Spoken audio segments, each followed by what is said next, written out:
hou van daai meisie.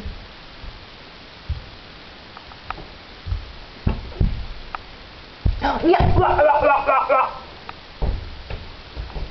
sit nou weer op jou boutjies.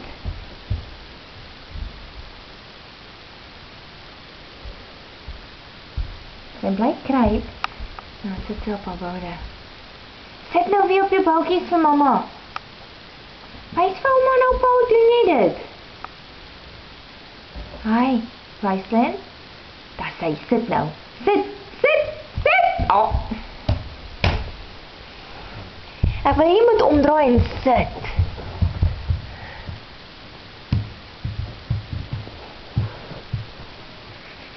Kyk die koppie. Waar is jou hare? Maar sy moet nie nou weer teruggaan nie. Ons hou nou van die badkamer.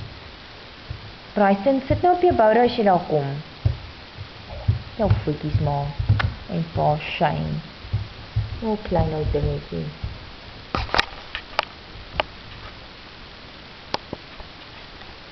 Jy moet weer op haar boutjies sit. Daar, kyk nou. Kyk daar. Ag, my Jessie. Ag, my Jessie, my kind.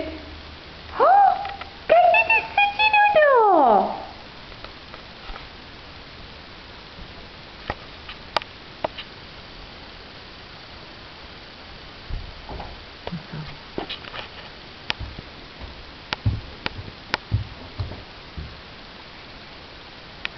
Sy hou van my meisie. Raislyn!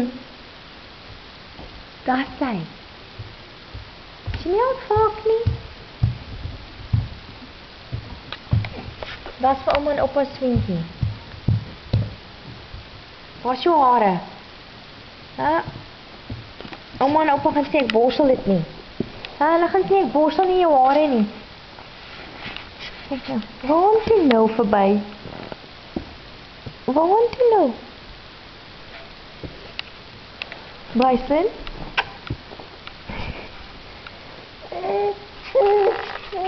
Wat wil jy sê?